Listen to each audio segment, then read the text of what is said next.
What's up, people of YouTube? Hello. So hopefully today I have audio. I bought a new microphone, so hopefully it'll help, but I'll try to explain everything again that I was saying in my video yesterday about the garden. So the first topic I was talking about when I was pruning the plants was a concept that I tend to consider a very important concept. And you can simply phrase it up by 3 letters, and that is S S W. So, to me, what that. Oh, hey. No feet pics. Forewarned. So, these are off limits. But, back to SSW. That is sun, soil, and water. So, it's a pretty simple term, but a lot of people seem to get discouraged when they end up killing like one of their first plants or something like that. And over time, I've learned with eventually killing plants. Unfortunately, that's the only way you really can learn, you know. Um, I mean, personally, I know I could have done better and probably ended up getting the plants revived, but um, with the current state they were in, they're almost impossible to revive. But that's besides the point. Um, like I was saying before, a lot of new plant owners end up getting discouraged because they may end up killing 1, 2, 3 plants. And yes, you know, it's a trial and error type of thing, just like anything else. You learn just like anything else. So, don't get discouraged on that type of thing. But back to my original point, sun, soil, and water. So, those 3 things mean a lot to me personally because I put sun first because a lot of people tend, you know, to put their plant that may not be a direct sunlight plant in direct sunlight, and that ends up harming it more than helping. Um, and what I mean by this is like, you know, there's certain flowers that may not like intense summer sun, or you know, certain vegetables don't like sun all the time. Like in the back, there's some peas that are stringing up on that cow fencing or whatever you want to call it, but they don't like intense sun all the time, so they're having trouble producing. So, I mean, that's one thing to look out for, but also you got to think about the opposite too, like the right amount of sun for every plant, because there's a specific range of like the threshold in which the chloroform need to end up producing energy for the plant, and chloroform brings in water, produces sugar and stuff for the plants. So um, that's like a certain part of or like plant biology. But the second part, I would say, is soil. So um, yesterday, what I was talking about a majority of the time is this area over here, pretty much this entire area back behind here, excluding those trees in the background and obviously further to the left of me that I can't see. But um, this used to be a riverbed, so once the river dried up and everything, it left really rocky, like, I guess you could say nutrient, but yeah, it's more nutrient-less soil instead of nutrient-dense. Um, a lot of it dries up, cracks up, doesn't really like, it's not live soil. And what I mean by live soil is there's not very many microbiomes or anything like that inside of the soil, so Um, it doesn't help break down the macronutrients that the plants need in order to survive, like the nitrates, the sulfates, other things like that.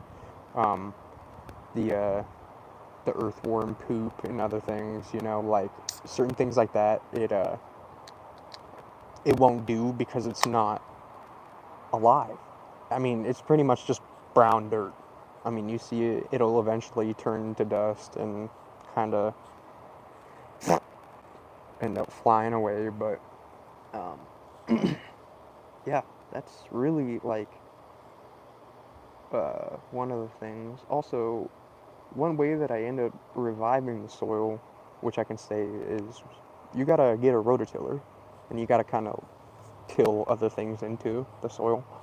So obviously these weren't here when we first originally got here. So these were built, man, the year before. If you go back and you look at my old video, or shorts I should say, because I didn't really produce any videos last year because of my broken leg. But they were pretty much just raised garden beds because like the ground is really gravelly. It's not good. Not good ground over here. Like I said, it used to be a riverbed, but I mean, you gotta work with what you have, and so this is pretty much what we've come up with at the moment, and I think it's doing pretty good. But I also, along with rototilling, you gotta get additives like go to Home Depot, or you could go to your local. I don't even. There's probably like an ag area around your local area, depending on where you're residing, and they might sell soil to you. So a lot of the soil additive that I had ended up adding into the natural soil over time has just been soil from a big distributor, or not just a local distributor. I can't say big because they aren't really that big, but um, they sell soil, they sell bark dust, they sell rocks. They're just pretty cool people overall, helping the main, I could say, hobbyist of gardening, botanists, if you want to call yourself. But I don't consider myself a botanist. I'm not very good with plants at the moment. Um, but, oh, the third. So, water. A lot of people think that, you could water your plant every week or something and it'd be fine. And that's probably, I mean, I can't say that because some people overwater their plants, and that's a different topic. I'll say underwatering first before I go into overwatering. So, underwatering is a big thing because people don't realize the plants are pretty much, I mean, plants and us, we're pretty much a majority made up of water. I mean, plants are more, they have a minuscule amount of cellulose that their structure provides, and, they're maintaining it from. But, don't quote me either. I'm not a biologist by any means, so, I mean, but plants, like, you see them in a couple of days. I mean, it may not even be a couple days. It could be a hot day that you forget to water it or something, and it'll instantly wilt. And you may not know if that plant's going to come back. But trust me, water that plant, it'll come back. Maybe put it in a more shaded area or something like that. But plants, they're a lot more resilient than people think, and I think that people give up on them too early. Um, there was a squash over there, the biggest one, and if you look back at my earliest short, or one of my earliest shorts this year, it pretty much looked dead. And just trimmed a few leaves off of it, and then it was good to go. I mean, it took a little while for it to bounce back, but now it's the biggest squash in the yard. So, it's kind of overgrowing the tomatillos, to be honest with you. But it's okay. I'm just glad it actually grew instead of dying out. But, I mean, over there was a lavender plant that, but that's besides the point. Let's get into overwatering. So, some people think that maybe their plants wilting or looking all droopy and, out of it and everything like that because they're overwatering it. But,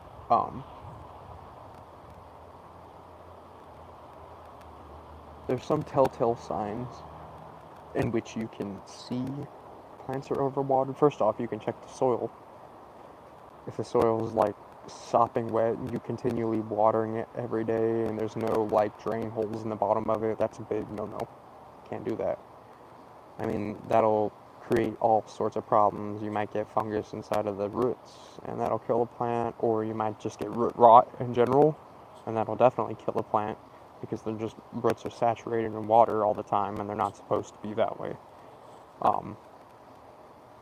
You know, but the plant will typically droop.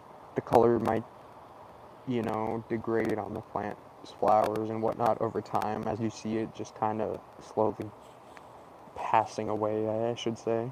But,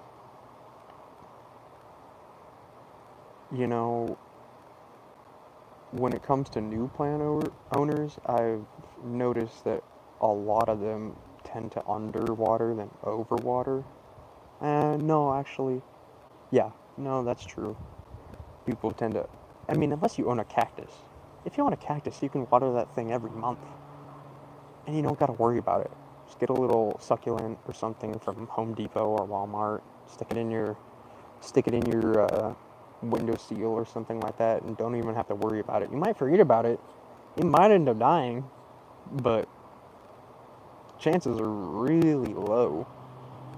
So for all those new plant owners out there, I'd start with a succulent because they can be really beautiful. They can flower and turn into a lot of different things, depending on the shape, size. Like, they're really cool. Let's get into some, I guess you could say, plants. So, and the difficulty of owning them, I guess you could say. Some basic gardening plants. Some that I've noticed are harder than others. I'd say root plants are harder than others. Plants seem to be above ground. Well, with the exception of potatoes, because I've grown potatoes 2 years in a row now. And I'm not an expert, not claiming to be one. So, but the potatoes seem to be easier than like carrots, radishes, onions aren't that hard. You just gotta kind of keep them there, water them every once in a while. And I got a bunch of onions in the backyard that some of them started from seeds, some of them didn't, but they're pretty easy.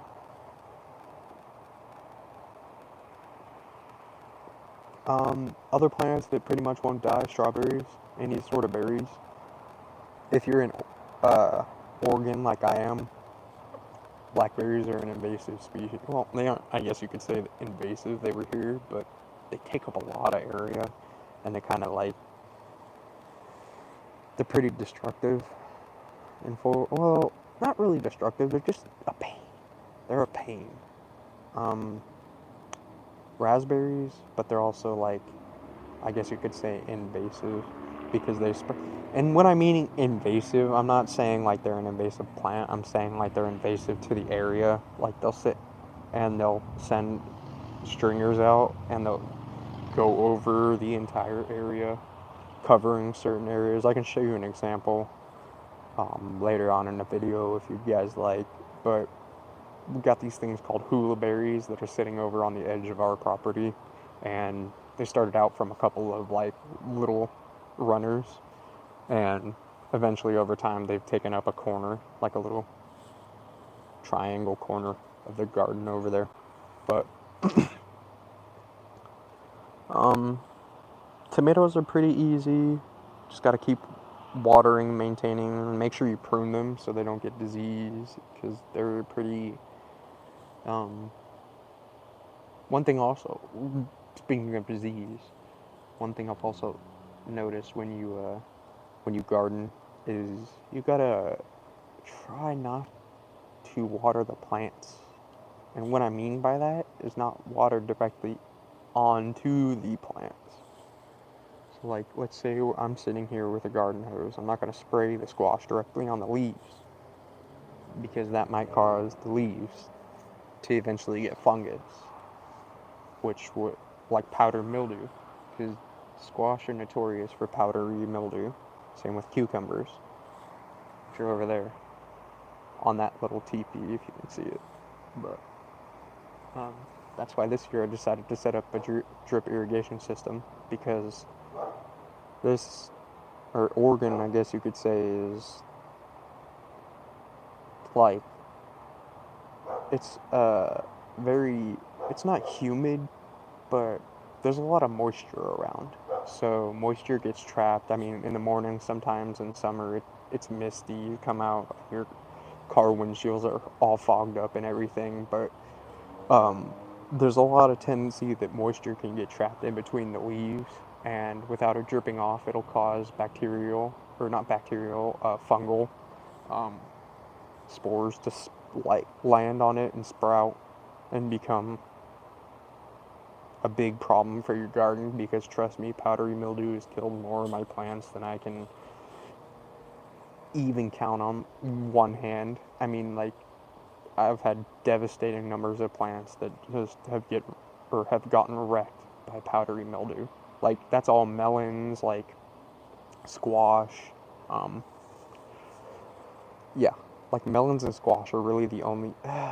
There's other things to get powdery mildew, but I'm sure I'm not naming all of them. But from my experience, those are the two big ones that end up getting just absolutely annihilated by powdery mildew.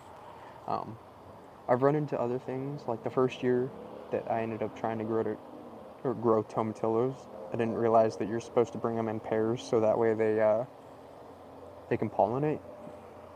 And they're supposed to be sitting closer together, so that way they actually fruit. So that's just another tip. Another tip is, don't grow them so close together. I didn't realize how big the plants were going to get. And of course, I never estimate how big they're going to get before I end up planting them and spacing them out. But this is what I would consider a crowded garden. It's not necessarily bad because all the plants are really growing well, but to me, I'd like them a little bit more spaced out, so that way I can see all the fruits, be able to get in there with the scissors and trim them and prune, because, that's another thing I got to talk about. But yeah, get in there, space them out, prune them. So, but yesterday, unfortunately, I was recording a video that didn't have any audio on it because my dingleberry self didn't decide that I was going to be able to have any audio. So I ended up going, and on Amazon I bought this thing, and it attaches to my phone, so hopefully you guys can hear me. And I'm praying, but who knows. So, what was I saying? Oh yeah, pruning. So, plants are very resilient. If you guys go back and watch, unfortunately, I could say the biggest, probably dumbest mistake of my life, or not mistake of my life, but mistake on recording video, is I turned my headphones off coming out yesterday when I thought I already turned them on, and just kind of brain farted the entire thing while I pressed live. So I was pruning the plants yesterday, and my point that I was getting at is plants are very resilient, so you can prune them a lot, And don't be afraid when they get this big to cut a lot of branches off so you can allow sunlight to get to parts that are unreached inside the plant. Um, and why I say this is because, just like I was talking about before with squash, when they start densely compacting together, they will start to form fungal problems or mold problems inside of their um, leaf area. You know, you may not notice it at first, but they'll get so densely compact that like last year, so here's an example. Last year we had a couple tomato plants that were sitting over where the cucumbers were, and I'd water them and I'd hit them with water. So over time, I wouldn't be pruning them, and eventually I ended up coming in near the very end of the season and trying to prune them down so I could get all of the tomatoes off them in order to make tomato sauce. So what I eventually ended up coming upon was the fact that there was roots growing off of certain leaf, or I shouldn't say leaves, they were branches that were coming off of the main plant. So there was literal root systems coming off of the main plant because I would water and the water would get encapsulated inside of the leaf area. So the water would sit there, and over time, if you know anything about like botany, you can pretty much, if you do it correctly, you can stick a leaf, or not, yeah, well, I grew a leaf, but that's besides the point. Um, you can stick a trimming inside of water that's sterile if you do it properly, and it'll grow roots on itself, and that will become a trimming of a plant. So that way it'll become a clone of the parent plant. So if I were to go out here and I just cut off one of these tomato, it'd have to be off of a main stem. So that would be like one that's shooting up out, not just a branch that has leaves on it, but something that's shooting up. You would have to go stick that in water, or you can, I mean, there's multiple different ways, but I've done multiple different ways as well. So essentially, getting back to the main point, um, it was growing roots out of that area, and I didn't realize it because I hadn't pruned the plant. So it wasn't necessarily a bad thing, but it could have been bad if it was like the opposite. Instead of growing roots, it was growing a whole bunch of mildew or fungus or just a bunch of stuff that ended up killing the plant off. So, but um, then also yesterday, what I was doing with the trimmings is I have a compost bucket that sits over behind this corn area, and I throw all the trimmings in there. And so I had a whole bunch of cucumbers and everything like that that I ended up tossing in there because they were bad. They ended up being on the vine too long, so they were yellow or orange or, not very good. So, um, but all that stuff can be recycled. Like the compost will go back into the garden eventually. So, like, if you cut anything off of the plants, or you have like fruit that falls off of the plants that's not good, you can throw it in the composter. Nature will do its work for you. So that way you have an additive that you can add back into the garden eventually. You'll end up putting the nutrients that are inside of the, you know, composter back into the soil that you have. And so it's a whole 180 cycle. So that's anything like leaf or like greens off of the plants, decomposing vegetables or fruits out of your freaking fridge, leaves off of a tree, garden trimmings like grass. You go and trim your whole field out in the back. You can throw that crap in the freaking composter and shabam, couple weeks later, you got some dirt because the worms and other microorganisms and beetles and what do you want to call it?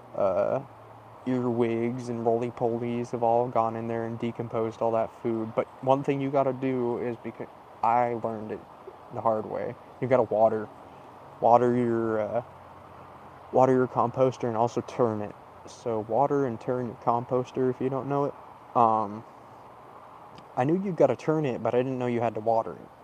And the reason you have to water it, I believe, is because it attracts certain things from the soil. Because typically composters sit on top of the soil, and then you throw stuff in on top, unless you got like a DIY composter, which is just, I mean, I'm probably going to end up doing a couple of those this year, but you a composter can be pretty much just a big old 25, 30 gallon, no, probably bigger than that, 55 gallon garbage bin.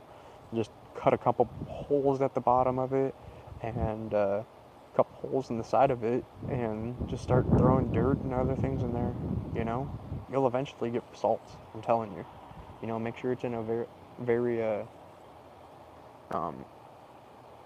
well, it doesn't even need to be, it just needs to be ventilated, because ventilation causes aeration inside the soil, which helps out a lot too, because that adds air to all the microbiome and all of the microfauna that sit inside the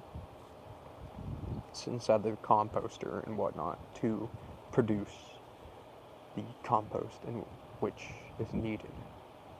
So I think I pretty much covered everything that I needed to. Kind of every topic that, I mean, I only drank a sip of my beer, but cheers, everybody.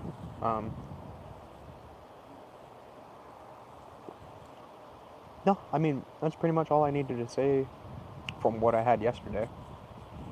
I don't really know. But, oh, one other simple thing. I would say, if you guys can, learn how to garden. If you go to the grocery store or do anything, you notice how much food prices are, especially if you're a vegetable addict like I am. I mean, I never used to be, but if you like eating vegetables, like, this is a lot better than going to the supermarket and having to worry about the pesticides or herbicides or any other sides that they end up putting inside the soil that you're going to eventually end up pretty much getting inside of your body. Like, it will leave eventually, but I don't remember what the heck it was. Whatever Roundup has inside of it is, I mean, there was a study released where it was like, I don't know how many people have it. Maybe 90% of people have this certain chemical that's inside of Roundup, and that's all because of major food corporations these days. Like, they spray Roundup because the Roundup is genetically modified, so that way all the GMO foods that we end up consuming as American citizens, they have the chemical in it, glyphosate. Glyphosate is a chemical used in Roundup that a lot of the GMO foods will end up sucking up inside of their cells, because they're genetically modified not to be killed by it. But on the opposing side, there's a lot of weeds that are becoming more resistant to this type of nature, because over time, if you know anything about natural selection and all of that stuff, you'll eventually weed out the bad and become resistant to it, just like a lot of diseases and everything. But we're not going to get into any of that. All I'm saying is if you can grow food for yourself, it's a lot better, it's a lot more sustainable, it's a lot healthier, you're going to feel a lot better. I mean, you can try it yourself, don't take it from me. It may seem hard at the start, but it's really not that hard. It's just hard to get started. That's the big problem. And so, but if you do get started, trust me, it's a lot of fun. Get your kids involved. It's fulfilling. Like I said, corn, beans, tomatoes, squash, tomatillos. I mean, I got peppers sitting right here. You can't really see them. There's a couple more tomato plants sitting right here. I mean, you could probably see this one, maybe. But, got a bunch of plants behind me. There's a little habanero sitting right here. But, yeah, so all I can say is thank you guys for watching, and I don't really know what the hell this thing is going to be, but hopefully I can get big one day. So, and if not, I'll still be producing videos. I'm not too worried about it. But I hope you guys have a great night, and deuces. I'll see you guys later.